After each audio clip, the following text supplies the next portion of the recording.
You know, guys, the more I do this, the more convinced I am that college football teams and maybe even pro teams, just like they have training staffs to deal with physical woes, they should have a staff of sports psychologists to deal with the mental approach to the games. And what I'm talking about is this. You know, in yesterday's video report, I gave you a couple of free pick winners on Georgia against Auburn, and also Arkansas against LSU. And the reason I gave them to you is because I told you that Auburn and LSU were typical of teams coming off devastating losses that you could not expect to get up off the mat the following week. And you saw what happened. Auburn, coming off that devastating loss at home to Texas A&M, just got hammered between the hedges in Athens by the Bulldogs in revenge. LSU shoulda, coulda, woulda won that game against Alabama, but they didn't. They lost in an overtime in Death Valley a week ago Saturday. They go to Arkansas. The Razorbacks hadn't won an SEC game in 117 years, and they win 17-0 yesterday. But that wasn't the only situations. You saw those particular scenarios playing out. How about Notre Dame? They go to Arizona State the week before, they lose, and then yesterday they cough up a late 11-point lead in the second half, and they lose in double overtime to Northwestern. You see this every single week. There is always a team in the ultimate letdown situation. We as gamblers and as handicappers, we recognize those things because we realize they're money-making opportunities. Listen, coaches know it as well because coaches, more often than not, were players at one time. They experienced that agony on the field, and they know it. They know what's coming down the pike. It's like you're on the tracks and the train is coming, but you just can't pull yourself off. And again, it's almost like you need a bunch of sports psychologists to deal with this because you see the situation in front of you, but you just can't do anything about it. And then you have another type of letdown. And this isn't a letdown where you lose, but it's more of a situation where you can't possibly reach the peak of the mountain for 2 consecutive weeks. And I'll give you 2 cases yesterday. You had Ohio State coming off that monster, almost Super Bowl-like revenge win against Michigan State and East Lansing the week prior. Now they're at Minnesota yesterday. How were they going to cover a 13 or 14-point spread? I mean, they won by 7. Okay, they got the win, but, you know, it wasn't a great game. No better example than TCU. TCU hammers Kansas State at home, national TV the week earlier. They move up to number 4 in the playoff polls, yada, yada, yada. They go to University of Kansas. They're installed like as 28.5-point favorites. Seriously? I mean, they were darn lucky to win the game yesterday. You see that happening all the time as well. So again, if you're going to have a physical training staff to take care of those sprained ankles, well, maybe you need a staff of sports psychologists to take care of the mental approach to the game as well. One more observation, looking in the rearview mirror here for Saturday's college football card. You know, early in the year, Jameis, Winston, more off-the-field issues, etc. You heard those anonymous personnel directors in the NFL and scouts, etc., saying that they would be really cautious and leery about using a high first-round pick on taking Winston. Hey, that's all fine and dandy, but you know what? The bottom line is this, and I can't vouch for the guy. I don't know him. I mean, I only know what I read just like you read, right? The fact is, he's like Captain Comeback. I mean, the guy's got ice water in his veins. The performances that he has put on in his career in the second half of games, last night was just another example. I mean, just a tremendous performance, and Florida State rallies for the win at Miami of Florida. I don't care what they say about his off-field issues, but on the field, I still think he's the best quarterback that's going to be ready for the draft, should he be wanting to be ready for the draft, and the best quarterback in the college football arena this season. He is not a system quarterback like Bryce Petty of Baylor. He is not one of those freakish athletes like Trevon Boykin down at TCU who, you know, I don't really think he's going to translate into a great quarterback. Now, could he be the next Ryan Leaf? Could he be the next Jamarcus Russell? Because of head case issues. Again, the jury is still out. But I'll tell you what, the guy's a winner. And that's something that they can't teach you in college. They can't teach you at football camps. They can't teach you that, having a quarterback coach. And that's what you need in the NFL in this day and age where, you know, teams invest these risky first and second round picks on quarterbacks. General managers make their beds and then have to sleep in it. Ask Cincinnati if they're happy with Andy Dalton. You know, you see all these quarterbacks that have bombed out, thinking Jake Locker, Tennessee, Blaine Gabbert at Jacksonville, all these risky picks. Is Jameis Winston any more risky than those? At least he has the talent, right? Okay, yesterday, all of the discounted plays that I made available to you, they all won. Leading the charge, Steve Boonen's number one football crew, the Cali Cartel, now 18-5-1 on the season after cashing in yesterday with their 100-dime winner on Florida State, a winner you got for $49, a savings of $70 off the regular purchase price. And, they are a perfect 5-0 over the past 8 days, making $10 bettors $3,000 today. 100-dime NFL winner, number 7 out of 9 this season. It's the Sunday night game, Indy, New England, the side, and it's the half-price play of the day, and you get it for half price by using coupon code CALI, C-A-L-I. Shawn Michaels, just the winningest football handicapper here at the site over the past 5 years, making $10 bettors a little over $32,500. Yesterday, he had a 50-dime winner on, he was on Arkansas. That's who he was on, Arkansas yesterday. And you got it for $29, saving $70 off the regular purchase price. Today, not only winning day, 123 out of 203, but 100-dime NFL mismatch of the year. It's your early bankroll builder, the Chiefs-Seattle game at 1 o'clock Eastern time. He is 51-25-3 with NFL 100-dime releases over the past 5 years. Matches his 100-dime winner in college football, MAC game of the year with UMass over Ball State on Wednesday night. Matches his 100-dime winners that you've got in his half-price play of the days each of the past 2 Mondays, with the Eagles over the Panthers and the Colts hammering the New York Giants. Matches last Sunday's 100-dime teaser winner number 40 out of 60 with Denver and Green Bay that you got for just $22. So again, it's twice as strong as yesterday's winner in Arkansas. You get it and save $60 in the process by using coupon code Sean, his first name, S-E-A-N. And props going out to Jeff Benton. Yesterday, his 5th ever college football 200-dime release, and he cashed in, guys. Congratulations to them, to Jeff Benton, as he scored yesterday with, Texas, minus the 1 point over Oklahoma State, 28-7 on the road, and you got that winner as the half-price play. As a matter of fact, each of the past 4 Saturdays, he's had a 200-dime play, and each of the past 4 Saturdays, he's won it, and you got it for at least half price off. Today, 75-dime winner, number 22 out of 33, including his 6th in a row in the NFL. It's the Falcons-Panthers side. Just had a 75-dime winner on the Dolphins on Thursday. Let's see. Carolina, Philadelphia over on Monday night. Broncos and Raiders over last Sunday. And you get it today and save $80 in the process, which means you get it for just $29 by using coupon code Jeff, his first name, J-E-F-F, for Jeff Benton, who has made $10 bettors over $24,000 in all sports since April. Let me get to the free selections for you. First game I want to take a look at is San Diego and Oakland. Boy, if a team needed a bye week, it's the San Diego Chargers. They needed a mental break. That's for damn sure. Listen, they had won 5 straight. The last of those 5 straight wins came when they rallied for a 31-28 win in Oakland 4.5 weeks ago. And then they proceeded to lose 3 in a row, okay? And the worst was right before the bye, 2 Sundays ago, when they were hammered 37-0 at Miami. I mean, you talk about a listless performance. Before that, they lost 35-21 at Denver, an understandable loss, and they got upset 23-20 at home by Kansas City, which snapped that 5-game winning streak.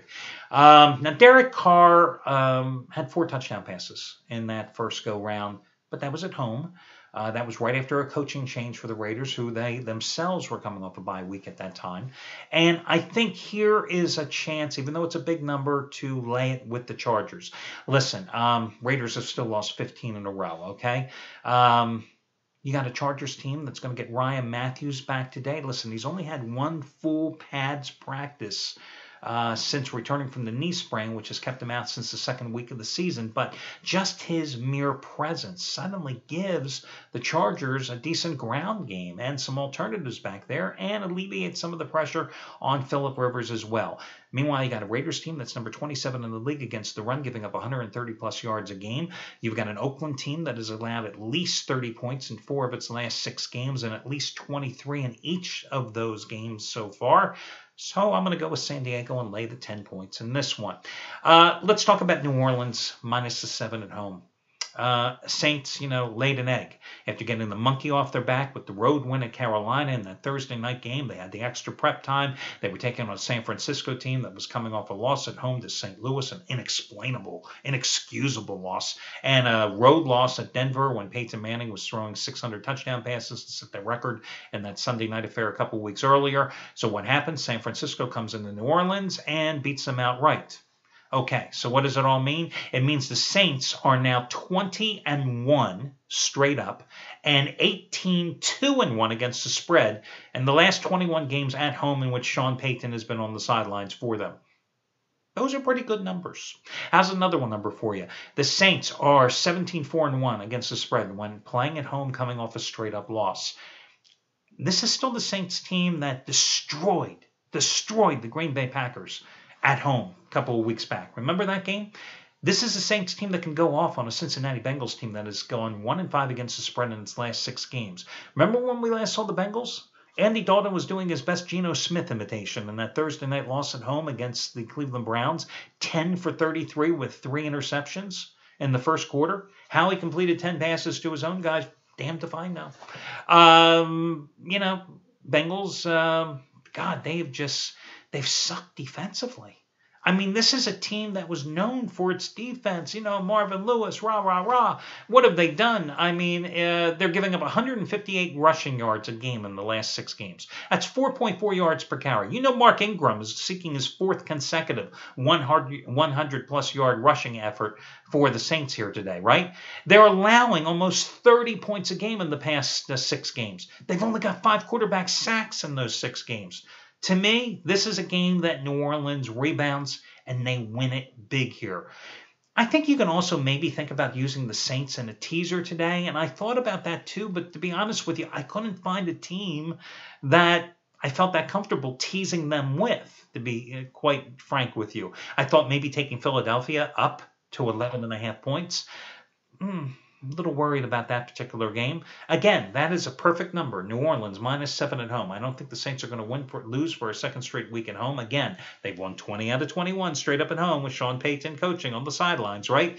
But I just couldn't find that teaser partner for them. By the way, Andy Dalton, 6 interceptions in his last 4 games versus just 2 touchdown passes and a 52.3% completion mark. Bengals, 3 road games this season. They held on and came back to, did they hold on? It was the season opener against Baltimore. I think they had to come back and win that game after blowing an early 15-0 lead. They got crushed at New England. They got crushed at Indianapolis by, 43-17 and 27-0 scores. Again, I'll lay the points with the Saints. Final game, Kansas City and Seattle. I take the Chiefs every single Sunday. I should bet on the Chiefs. I give you these free winners on the Chiefs every single Sunday. What the hell? Chiefs, they've won 6 of their last 7 straight up. They're 7-0-1 against the spread in their last 8 games. They're averaging 134 rushing yards a game, 4.4 yards per carry the past 4 weeks as Jamal Charles is healthy, combined with Niall Davis has a strong 1-2 punch against Seattle. Alex Smith, such an efficient quarterback. This Seattle defense not as good as it was a year ago because Seattle doesn't get any pressure on the quarterbacks. Last year, I think they had 44 sacks. They'll be lucky if they get 22 sacks this season. That's what happens when you let 2 of your top pass rush specialists escape via free agency.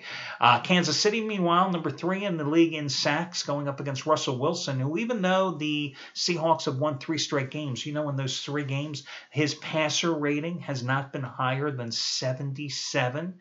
Seattle's off a 21-point win against the New York Giants last Sunday at home. But remember, in the third quarter, that was a damn close, even game.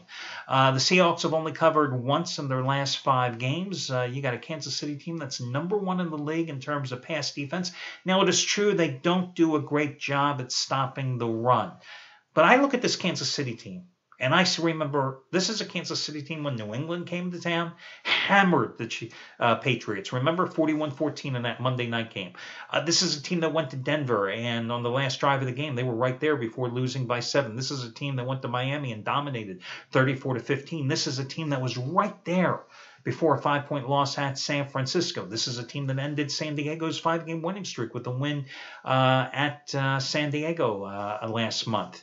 And this is a team that showed its intestinal fortitude last week when it fell down early at Buffalo. It was like 13-3, but they managed to come back and win that game in a clear letdown situation, 17-3. You know, they've got kind of a bend but don't break defense. They're only allowing 16.8 points a game. That's second best in the league. And they're second best in terms of red zone defense, allowing opponents to score just 11 touchdowns and 26 tries within the 20s. So they also haven't allowed a rushing TD this season, okay? So I don't think Marshawn Lynch is going to get 4 TDs this week. So I'm going to go with Kansas City, and that's going to be your final pre-selection. Listen, one more thing. Huge Eagles fan, of course, growing up in the outside of the Philadelphia Eagles area. I think that's a hard game today. You know, I do believe Mark Sanchez is the perfect quarterback for Chip Kelly's system, or at least better than Nick Foles. Now, of course, they've already canonized him in Philadelphia, and I believe they've anointed him the savior of the franchise after playing 7 quarters the past 2 weeks at Houston and in the home blowout win against Carolina on Monday night. We'll have a little tougher time, I think, in Green Bay and the cold and the wind today. But listen, the thing I think with Philadelphia today is they gave up running the ball against Carolina. Even though they had averaged over 154 yards a game in the previous 4 games running the ball because their offensive line was getting healthier, they came out and attacked through the air. I think they only ran the ball 17 times on Monday night. They didn't have to. Their defense was sacking Cam Newton 9 times. The offense with Sanchez throwing the ball was humming. But I say they come out and they run the ball effectively here today against Green Bay, because this Green Bay rushing defense sucks. They've been number 32 out of 32 teams for most of the season. Now, hey, they're up to number 30. They still suck. They can't stop the run. Their pass rush just average, but the Eagles' offensive line is healthy. If I had to play the game, I'd grab the 5.5 points with Philadelphia. I know Green Bay has just been dynamite at home this season, but who have they beaten in Lambeau? The Bears and Jay Cutler? Enough said. They found themselves down by 3 touchdowns, I think it was, in their home opener against the Jets and Geno Smith before rallying for the win. They beat up Minnesota on a rainy, miserable night where Christian Ponder was going. And who else did they beat? They beat Carolina, 38-17, and Cam Newton, hey, he's not healthy. So how can you be impressed with Green Bay? So there, you know what? The hell with it. I'll give you that as a free pick. I'm surprised the line's more than 3 in this game. I mean, 5.5. How can you not go with the Eagles in this game? So that's the way I'm going to go. I look at the total here, 54.5 points. And I mean, yes, the Packers have gone over in every single home game this season. They have gone over in 11 of their last 12 regular season games. They have gone over in 8 of 9 games this season. It's not necessarily all because Aaron Rodgers, with the 25 touchdown passes versus only 3 interceptions, has been getting the job done, but because the Packers have no defense. But I just don't think the over. I thought it was probably a great play earlier in the week, but you know what? The more I think about it, I'm off the over. I'm more on Philadelphia, so that's your final free play. So your freebies, again, Philadelphia, Kansas City, New Orleans, and San Diego. That'll do it, guys. I wish you best of luck, and I'll talk to you again on Monday when we do this one more time.